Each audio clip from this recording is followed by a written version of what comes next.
Bismillahirrahmanirrahim. Alhamdulillah wassalatu wassalamu ala Rasulillah wa ala alihi wa ashabihi wa man tabi'ahum bi ihsan ila yaumiddin wa ba'd. Ikhwatal iman rahimani Allah wa iyyakum, kita lanjutkan lagi kajian kita. Qala Asy-Syaikh Ibnu Utsaimin rahmatullahi alaih,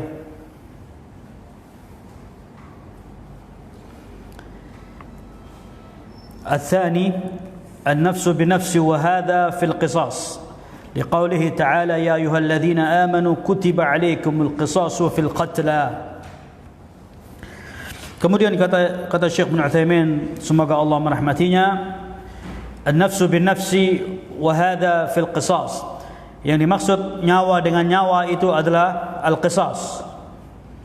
Sesuai dari firman Allah Subhanahu wa taala dalam surat Al-Baqarah ayat 178, Ya ayyuhalladzina amanu kutiba alaikumul qisasu fil qatla. Wahai orang-orang beriman, telah ditetapkan atas kalian yaitu dari hukum qisas, yaitu dengan cara sampai terbunuh.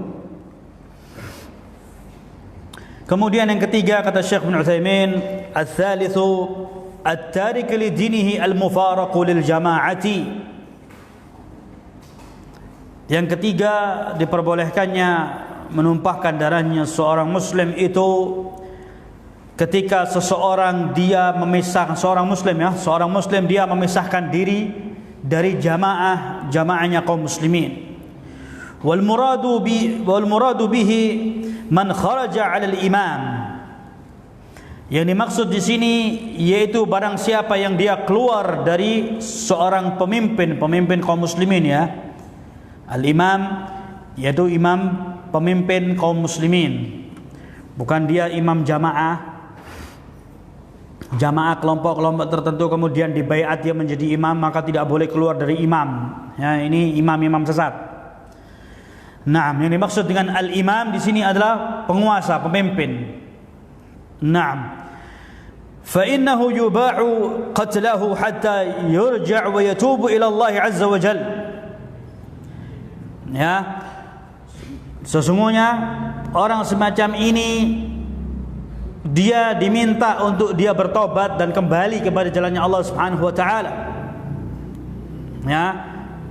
Orang-orang yang dia keluar dari jamaah kaum muslimin, yaitu keluar dari imamnya kaum muslimin, pemimpin kaum muslimin, maka dia diminta untuk kembali. Ya, kembali kepada jalannya Allah, dia bertobat kepada Allah Subhanahu wa taala. وهناك أشياء لم يذكروا في هذا الحديث مما يحل فيها دم المسلم.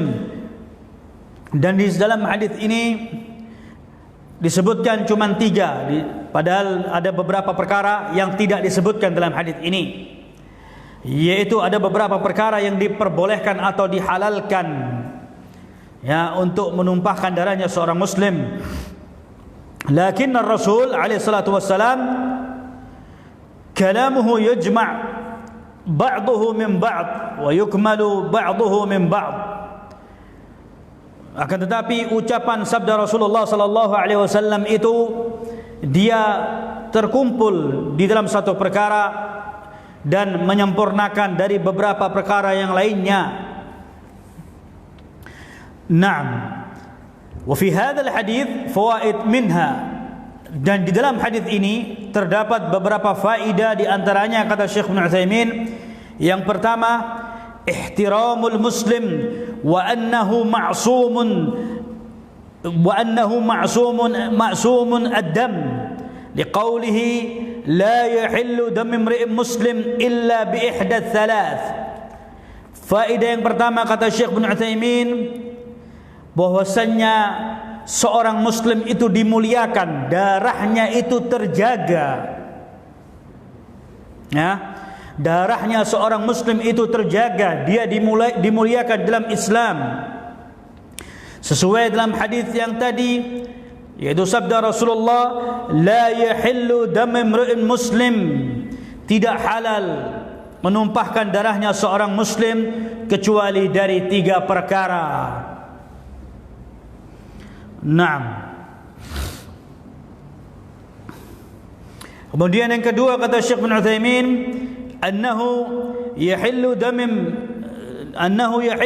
al-mar' al-muslim bihadha thalatha الثيب الزاني وهو الذي زنى بعد أن من الله عليه بالنكاح الصحيح وجامع زوجته فيه ثم يزني بعد ذلك فإنه يرجم حتى يموت. Kemudian yang kedua, dihalalkan darahnya seorang muslim itu di antaranya adalah at-thayyibuz zani. At-thayyibuz zani yaitu seseorang yang dia berzina sedangkan Allah Subhanahu wa taala telah memberikan karunia kenikmatan kepada dirinya, yaitu berupa nikah yang benar, nikah secara syariat yang benar. Kemudian dia berjima', dia kumpul dengan istrinya, dia gauli istrinya. Kemudian orang ini terjerumus dalam perbuatan zina. Orang semacam ini dalam agama Islam, fa innahu yurjam hatta yamut. Orang semacam ini dia harus dirajam, dilemparin batu sampai dia mati. Ya. Naam. والنفس بالنفس يعني إذا قتل شخصا وتمت شروط القصاص فإنه يقتل به لقوله تبارك وتعالى يا أيها الذين آمنوا كتب عليكم القصاص بالقتلى وقال تعالى وكتبنا عليهم فيها أن النفس بالنفس, nyawa dengan nyawa,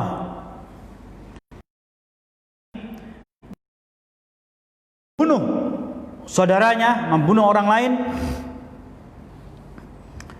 maka syarat sempurna harus ditegakkannya, yaitu dia harus diqisas. Diqisas sampai orang ini mati. Ya, dia dilemparin batu sampai mati. Sesuai dengan firman Allah Subhanahu wa taala dalam surat Al-Baqarah ayat 178, wahai orang-orang yang beriman, telah ditetapkan atas kalian, diwajibkan atas kalian, yaitu al-qisas. Qisas fil qatla. Seseorang yang membunuh maka dia harus diqisas dalam agama Islam. Kemudian firman Allah Subhanahu wa taala dalam surat Al-Maidah ayat 45, wa katabna alaihim fiha, sesungguhnya kami telah menuliskan, menetapkan, kata Allah Subhanahu wa taala, annan nafsa bin nafsi, sesungguhnya nyawa itu harus dibalas dengan nyawa, kata Allah Subhanahu wa taala. Naam. الثالث والتارك لدينه المفارق للجماعة وهذا هو المرتد. Yang ketiga, diperbolehkannya darahnya seorang muslim itu ditumpahkan, yaitu al-mufaraqu lil jama'ati, seorang yang dia keluar dari jamaahnya kaum muslimin alias dia murtad. Wa innahu idza irtadda ba'da islamihi wa hillu damuh li'annahu sara ghairu ma'sumun dam. Seseorang yang dia murtad, keluar dari agama Islam,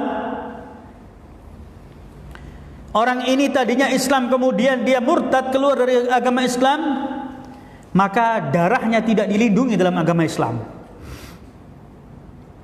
Li'annahu sara ghairu ma'sumid dam. Ketika seseorang dia keluar dari agama Islam, maka darahnya sudah tidak dilindungi dalam agama Islam. Ya. Maka bahwasanya darahnya seorang muslim ini memang benar-benar terjaga dan dilindungi dalam agama Islam. Ya. Tidak boleh kita mengacungkan senjata kepada seorang muslim, menodongkan senjata kepada muslim, itu enggak boleh, hukumnya haram. Ya. Ada dalam Sahih Muslim dari hadisnya Abu Hurairah, ya, al-qatil wal maqtul fin nar. Seorang yang dia menghunuskan senjatanya, ya, dua-duanya memakai senjata, saling mau bunuh-bunuhan. Kata Rasulullah sallallahu alaihi wasallam, al-qatil wal maqtul fin nar. Yang sebagai pelaku, sebagai pembunuh dia di neraka, yang dibunuh di neraka. Sahabat bertanya, "Ya Rasulullah, kalau pelakunya ini masuk neraka, masuk akal. Ini yang dibunuh korbannya bagaimana ya Rasulullah?" Kata Rasulullah, cuman beda kesempatan saja. Dua-duanya berambisi untuk membunuh. Al-qatilu wal maqtulu finnar. Ya, dua-duanya di neraka kata Rasulullah SAW. Maka hati-hati. Ya, jangan sampai kita berantem kemudian mau bacok-bacokan, bawa senjata mau bunuh-bunuhan. Ya, apalagi yang sering terjadi di Pasar Rumput sana, ya, daerah Manggarai sana, cuman ngelempar batu, lempar-lemparan batu, ngambil parang mau bunuh-bunuhan. Ini lelucon macam apa di zaman sekarang ini? Ya, satu kampung atau kampung sebelah mau bunuh-bunuhan. Ya, nggak boleh, haram. Jangan sampai kita ini senggolan motor sedikit atau mungkin kendaraannya disenggol orang lain, main pukul. Mukul muka ini hukumnya haram dalam Islam. Ya, mukul muka ini hukumnya haram. Enggak mukul perempuan, apalagi perempuan, ya. Dalam Al-Quran perempuan itu boleh dipukul. Kalau memang sudah keterlaluan boleh dipukul. Tapi ya, yadribu ghairu mubarrih. Memukul perempuan itu memukul yang tidak meninggalkan bekas, dan mukulnya nggak boleh di muka, haram. Jangan sampai kemudian berantem di rumah istrinya dan tempeleng, hukumnya haram. Jangan jadi laki-laki pengecut dan pecundang.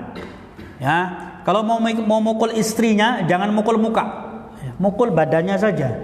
Ya, dipukul tapi mukulnya itu dididik, ya, bukan kemudian ditonjoki, diinjek-injek sampai mencret. Ya. Dalam Islam itu memukul istri itu pukulan yang mendidik, yang tidak meninggalkan jejak, yang tidak menyakitinya. Itu dalam Islam boleh memukul. Dalam Al-Quran disebutkan boleh memukul istri, tapi jangan sampai menyakiti. Haram hukumnya memukul muka. Nah, kalau lagi marah sama istrinya, jangan ngelempar piring ke mukanya. Ya, haram. Nah, ala kulli hal, dalam Islam darah itu dilindungi. Kita menghunuskan pedang itu enggak boleh kepada saudara kita. Nah, maka kecuali beda ketika kita dirampok di jalan. Nah, kita punya motor, kita punya mobil, atau kita bawa uang, kemudian kita dirampok, kita pertahankan sekuat tenaga kita, harta kita. Ketika kita dibunuh, kita syahid. Dalam hadis disebutkan, man kutila duna damihi fahuwa syahid, man kutila duna malihi fahuwa syahid, man kutila duna irdihi fahuwa syahid, kata Rasulullah SAW. Barang siapa yang terbunuh, dia melindungi darahnya, maka dia syahid. Barang siapa yang terbunuh, dia melindungi hartanya, maka dia syahid. Barang siapa yang dia terbunuh melindungi harkat martabatnya, maka dia syahid. Harus bisa dibedakan. Ketika kita hendak dirampok di jalan, mau dibegal orang, pertahankan motor kita. Kalau kita terbunuh, kita syahid. Ya, kalau kita terbunuh, syahid. Jadi, kalau melihat begal di jalan, jangan kabur. Ya, kalau ada begal mepet kita, kemudian kita dibacok, pertahankan. Ya, wah, daripada saya mati konyol, ambil deh motor saya pulang jalan kaki, nggak apa-apa. Ya, konyol. Ya, motornya hilang, kita nggak mati syahid. Nah, jadi ketika kita mempertahankan harta kita, martabat kita, darah kita bertahan, ya, kita defensif bukan ofensif, ya. Kita defensif posisinya. Ketika kita terbunuh, maka posisi kita syahid. Ya, maka tulisi di motornya. Kalau saya ada yang mau bacok saya pertahankan, saya mati syahid. Atau mungkin ketika ngelihat begal mau bacok kita, lu mau bunuh gue mati syahid, lu neraka. Ya, gituin aja biar dia mikir. Ala kulli hal, bahwasanya ketika kita mempertahankan darah kita mempertahankan harta kita, mempertahankan martabat kita, ketika kita dibunuh oleh orang lain atau dirampok oleh orang lain, maka posisi kita syahid. Ya. Naam. Qala والثالث والتارك لدينه المفارق للجماعة وهذا هو المرتد وإنه إذا ارتد بعد إسلامه وحل دمه لأنه صار غير معصوم الدم. Tadi saya sebutkan bahwasanya orang yang meninggalkan jamaahnya kaum muslimin, dan tadi sudah disebutkan siapa jamaah itu tadi, yaitu kita dipimpin oleh seorang imam. Imamnya kaum muslimin itu ya pemimpin kita. Kalau di negeri kita menganut sistem demokrasi, pemimpin kita adalah seorang presiden, maka imam kita itu adalah presiden. Ya, nggak boleh kita keluar dari teritorial kekuasaan seorang pemimpin. Islam itu memiliki hikmah yang sangat luar biasa. Di dalam Islam, darah seseorang itu dilindungi. Disebutkan oleh Imam Ahmad dan di dalam kitabnya Syarh Sunnah atau apa lupa saya, ya, yang disyarah oleh Syekh Rabi' hafizahullah taala, ketika seseorang dia merebut kekuasaan, baik itu dia dipilih oleh para ulama Dewan Syura, atau dia dipilih dengan cara apapun, dengan cara atau yang paling ekstrim sekalipun, ya, alhasil ada seseorang tiba-tiba dia nongol jadi pemimpin, entah dengan cara bagaimana, dengan cara curang, dengan cara radikal, dengan cara apa, pokoknya dia muncul jadi pemimpin ya di suatu negeri. Maka seorang muslim, ketika dia muslim, maka dia harus wajib mengikuti pemimpinnya. Sam'an wa ta'ah, kita mendengar dan mentaati pemerintahan kita, ya. Naam, ati'u Allah wa ati'u Rasul wa ulil amri minkum. Taatlah kalian kepada Allah dan Rasulnya, dan taatlah kalian kepada pemimpin kalian. Alhasil dia muncul tiba-tiba, nggak tahu muncul bagaimana caranya, dia menjadi seorang pemimpin secara aklamasi, kemudian dia jadi pemimpin, maka wajib kita mentaatinya. Apa dibalik hikmah? Kenapa kita tidak boleh keluar dari jamaahnya kaum muslimin? Hikmahnya apa? Kembali lagi kepada darah urusannya. Ya, urusannya kepada darah. Darahnya siapa? Darahnya kaum muslimin ini haram untuk ditumpahkan. Jadi jangan sampai kita kemudian ada pemimpin dia nongol entah dengan cara apapun, wah nggak bisa ini pemimpin nggak sah, ayo kita berontak. Nggak boleh, haram dalam Islam kita berontak. Ya, jangan mengajak orang ke jalanan untuk demo menggulingkan pemerintahan yang sah. Ya, ketika pemerintahannya murka, dia punya pasukan dengan persenjataannya, ya, kemudian dia membantai rakyatnya, tertumpahkan darahnya kaum muslimin sekian banyak. Siapa yang mau bertanggung jawab? Ya, ketika pemerintahannya murka dan dia mengambil tindakan dengan cara memerangi rakyatnya dengan menumpahkan darahnya kaum muslimin tertumpahkan sia-sia. Islam ataupun ahlus sunnah itu selalu memikirkan darahnya kaum muslimin. Darahnya kaum muslimin ini dijaga dalam agama Islam. Nggak boleh dengan gampangnya kita tumpahkan darahnya. Ya, jadi seorang pemimpin atau jadi seorang itu kita ini harus kita pikirkan dengan cara yang jauh, dengan cara yang matang, dengan cara segala sesuatu itu dikalkulasi. Seperti kejadian di negara Yaman, ketika tiba-tiba pemberontak dia menguasai negara tersebut. Dia seorang atau pemberontak ini menguasai negeri tersebut, pemerintahan yang sahnya itu digulingkan atau pemerintah sahnya itu melarikan diri, sehingga di ibu kota itu vakum, tidak ada kekuasaan kecuali pemberontak yang memimpin ketika itu. Dan ini terjadi ya. Kemudian para pemberontak ini mengajukan satu perjanjian, ya, perjanjian diserahkan kepada pondok-pondok Ahlus Sunnah, kamu tanda tanganin perjanjian ini atau kita perangi. Ya, sudah nggak ada kekuatan. Kalau kita mau, oh nggak bisa, kita harus berontak, kita harus melawan. Ini pemberontak, ini kurang ajar. Mereka orang kafir, kita galang kekuatan udah nggak punya. Ya, kekuatan sudah tidak ada. Ya, pemberontak tadi menyodorkan sebuah suruh tanda tangan. Kamu tanda tangan, pesantren kamu aman, nggak kita serang. Mau ikut kita, tanda tangan. Kita nggak ganggu. Akhirnya salah seorang masyayikh di Yaman, dia tanda tangan buat kesepakatan dengan orang-orang Syiah. Kalau dia nggak mau tanda tangan, maka dia akan diserang dan akan dihabisin seluruh penghuni pesantren tadi. Ini kalau orang-orang yang dia cuman didasari oleh perkara semangat tanpa dilandasi oleh ilmu yang benar, maka mungkin kesempatan kita akan melakukan gerakan syahid. Kita lawan mereka. Melawan musuh itu harus kita punya senjata yang kuat. Kalau kita cuma pakai batu lempar-lemparan, nggak berimbang. Ya, maka dalam posisi semacam ini boleh kita ini mengadakan satu perjanjian dengan orang kafir. Kalau ketika kita tertindas, tidak punya kekuatan. Ya, dalam Islam pun demikian. Ketika ada seorang atau ada kelompok minoritas kafir dia di negeri kaum muslimin, dia berhak untuk dilindungi. Ya, dia harus dilindungi. Maka jangan kita ini sering terlalu bersemangat bela Islam tapi konyol. Ya.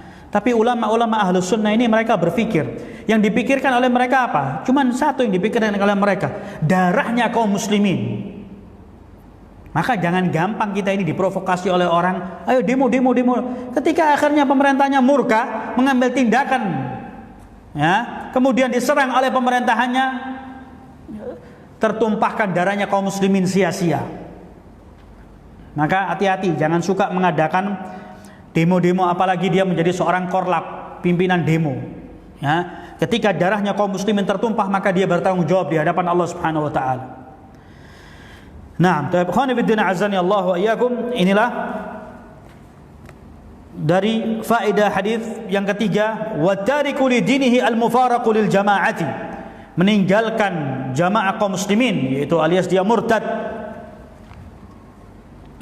Wa hadha huwa al-murtad wa innahu idza irtadda ba'da islamihi wa hillu damuhu li'annahu sara ghairu ma'sumin dam. Orang yang sudah murtad, maka darahnya tidak dilindungi dalam agama Islam. Kemudian faedah yang ketiga, wujubu rajam az-zani liqaulihi at-thayyibuz zani. Faedah yang ketiga, kata Syekh bin Utsaimin, wajibnya untuk ditegakkannya hukum rajam. Bagi siapa?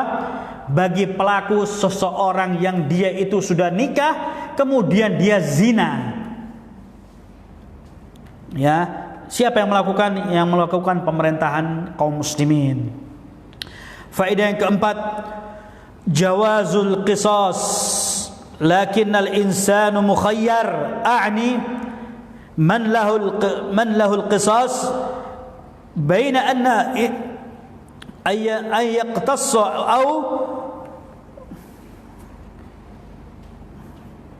aw ad-diyah aw ya'fu majjanan. Nah, di sini kemudian kata Syekh bin Utsaimin, qisas itu seseorang dia boleh milih, artinya dari pihak keluarga korban, ya, dari pihak keluarga korban dia boleh milih, tetap ditegakkannya an-nafsu bin nafsi, nyawa dengan nyawa, atau dia memaafkan dengan cara harus dia membayar sejumlah harta. Ya, dia membayar sejumlah harta, yaitu yang disebut dengan ad-diyah. Ya, disepakatin kemudian diputuskan oleh mahkamah, oleh pengadilan bahwasanya pihak keluarga korban meminta kepada Anda pelaku untuk menggantikan sejumlah harta benda senilai sekian. Sanggup? Sanggup. Ya udah, maka dia dimaafkan. Yang ketiga, atau pihak keluarga dia tidak meminta ganti nyawa atau ganti harta, kemudian dimaafkan demikian saja. Saya ridha, saya ikhlas, saya tidak minta apapun, saya maafkan. Majanan, gratis, ya, maka boleh. Kemudian yang kelima, faedah yang kelima, wujubu qatla al-murtad idza lam yatub. Yang kelima, faedah yang kelima kata Syekh Ibnu Utsaimin, wajibnya untuk membunuh seorang yang murtad ketika dia tidak mau bertobat. Sekali lagi, yang melakukan perkara ini adalah pemerintah. Kalau pemerintahnya dia tidak menegakkan syariat Islam, maka cukup kita ini sebagai keluarga, sebagai teman atau sesama kaum muslimin untuk menasehatin saudara kita yang mereka ini keluar. Dalam hadis disebutkan bahwasannya orang-orang yang banyak keluar dari Islam itu urusannya enggak lebih dari perut. Orang yang lapar itu bisa menjerumus kepada kekufuran, kata Rasulullah SAW. Urusannya perut. Orang murtad itu urusannya perut, cuman syahwat. Ketika dia lapar, tidak ada yang memberikan makan atau tidak ada yang memberikan bantuan kepada dia, kemudian datang orang lain mengajak dia untuk masuk kepada agama lain, ya, dengan diiming-imingin sembako dan sebagainya, dia keluar, ya. Tapi kalau seandainya dia, tentunya ini kembali kepada iman seorangnya, tapi kebanyakan memang bahwasanya kefakiran itu menjerumus kepada kekufuran. Orang yang perutnya lapar kebanyakan biasanya gelap. Ya, orang yang perutnya lapar kebanyakan mereka ini lebih mendekati atau menjerumus kepada perbuatan kekufuran. Maka gerakan yang dilakukan oleh pengurus Masjid Ar-Riyad di Kota Depok, pengurusnya dan para asatidahnya perlu kita apresiasi, ya. Bentar lagi katanya mau ada acara ke daerah Cianjur, ya, yang di sana terdapat kaum muslimin yang mereka murtad, keluar dari Islam. Ya, sekali lagi murtadnya mereka ini urusannya perut. Kalau mereka bisa diajak lagi masuk Islam, kemudian dibimbing, dibina keimanannya, ketakwaannya, kemudian mereka dibantu masalah ekonominya, fahada khair, ya. Jadi apa yang dilakukan oleh pengurus Masjid Ar-Riyad ini perlu diapresiasi, perlu didukung. Karena banyak di daerah-daerah yang terpencil, ya, mereka gara-gara didatangi oleh sekelompok orang, diberikan bantuan sembako, mereka keluar dari agama Islam. Mereka ini nggak tahu, nggak ngerti. Yang penting mereka bisa makan, sudah mereka senang, ya. Nah, maka sekali lagi perhatikan saudara-saudara kita, ya, saudara-saudara kita ini di daerah-daerah terpencil yang sulit untuk dijangkau. Mereka ini urusannya perut. Kalau mereka sudah perutnya lapar, datang kelompok lain menawarkan bantuan, mereka akan ikut. Ya. Nah, sudah banyak terjadi kejadian di beberapa daerah yang terpencil, terpelosok, ya. Mereka ini murtad, mereka sesungguhnya imannya lemah, ya. Muslim, ya. Tapi mereka secara akidahnya mereka lemah. Secara akidahnya mereka lemah. Urusannya cuman perut. Urusannya cuman perut. Ya. Ketika mereka diajak untuk keluar dari Islam dengan cara didatangi, diberikan sembako, mereka akan keluar. Ya, maka sekali lagi kita ucapkan jazakumullah khair, kita apresiasi kepada pengurus Masjid Ar-Riyad di Kota Depok ini yang mereka mau untuk meluangkan waktu membimbing, membina saudara-saudara kita di daerah Cianjur, ya, dengan cara memberikan bantuan dan pendampingan. Yang terpenting itu pendampingan, ya, didampingin terus. Syukur-syukur bisa continue ada gerakan dakwah di daerah tersebut, sehingga tidak sekedar mereka diberikan bantuan sembako ditinggal pulang. Ntar mereka lapar, murtad lagi. Ya, mereka lapar, kosong perutnya, datang kelompok lain dikasih sembako, murtad lagi. Ya, karena urusannya perut. Perutnya diisi, ya, zahirnya diisi, batinnya diisi. Hatinya ini harus diproteksi, akidahnya diperkuat, ya. Berikan kajian-kajian Islam, masalah tauhid, ya. masalah kekufuran dan sebagainya, ini harus diberikan pendampingan.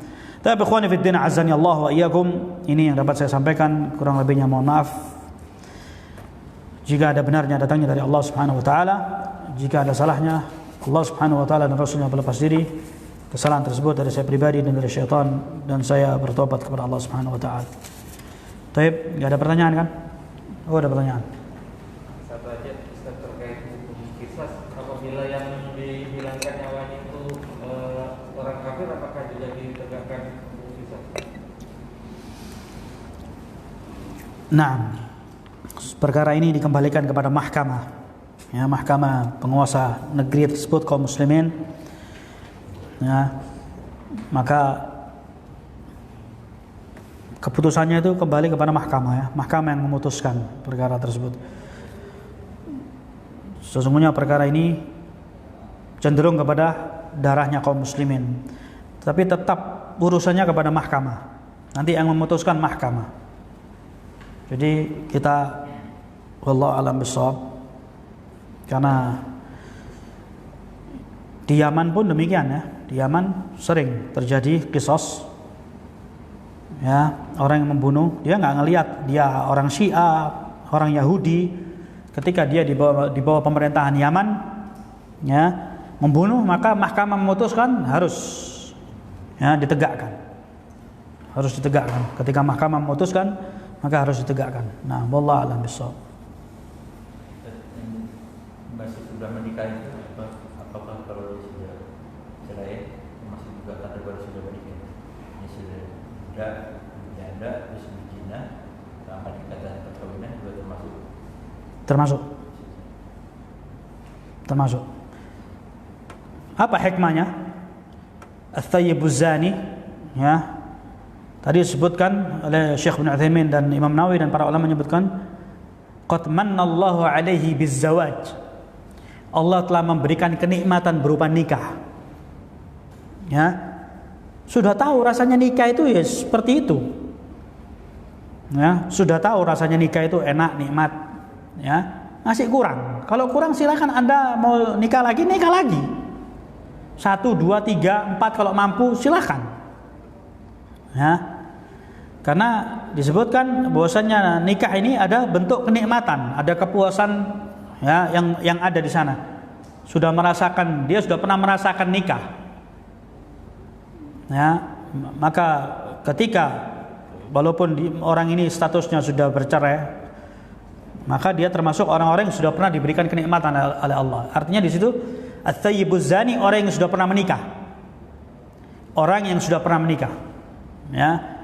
Walaupun statusnya bagaimanapun masih beristri, duda, ketika dia sudah menikah, maka harus ditegakkan hukum rajam. Ya, nah, wallahu a'lam bishawab. Orang-orang tadi 3 kontrol itu yang harus darahnya haram, darahnya halal dibunuh. Yang dibunuh itu apa juga disolatkan, melakukan seperti itu. Iya, solatkan. Kapan? Iya, tetap prosesnya sama. Misalnya pada saat kita juga terus kita melawan, kita membunuh yang membongkar itu, hukum kita dibunuh dan dibunuh kan sekarang. Ya, posisi kita defensif. Ya, defensif, bukan ofensif. Defensif. Maka jangan berambisi untuk membunuh orang. Ya, jangan berambisi untuk membunuh orang. Maka ketika masalah ada maling masuk ke rumah kita, mencuri harta kita, kita mempertahankan harta kita, ya pertahankan sesuai kemampuan kita. Selebihnya kita serahkan kepada mahkamah, kepada, kalau di sini penegak hukum kepolisian, serahkan kepada polisi. Tidak dibenarkan menegakkan hukum jalanan. Ya, ada orang mencuri kotak masjid atau sound system masjid, dicuri kemudian digebukin, dibakar bensin, haram. Ya, ada mahkamah di sini, ada pengadilan, ada polisi di sini. Ya, kalau kita mengetahui ada orang mencuri sandal, mencuri kotak masjid, mencuri sound system, atau mencuri di rumah kita, kalau memang dia betul dia mencuri, ada bukti segala macam, serahkan kepada pihak yang berwajib. Di sini kepolisian. Nanti dia akan disidang dalam pengadilan. Pengadilan yang memutuskan dia bersalah atau tidak, serahkan. Ya, Tidak dibenarkan kita kemudian kita ofensif berambisi, oh kita bunuh aja, kita serang, matikan aja. Haram hukumnya. Ya. Nah, kenapa? Karena kita terbatasi gerakan kita itu oleh pemerintah. Ketika sudah ada pemerintah, serahkan kepada pemerintah. Kita mempertahankan harta kita di jalan dari perampokan, ya, pertahankan dengan cara kita defensif. Jangan sampai kita ofensif berusaha untuk membunuhnya. Ya. Nah, karena ini hukumnya berhubungan dengan pemerintah kaum muslimin. Wallahu a'lam bissawab. Baik. Gimana, Pak? Diskusi sendiri.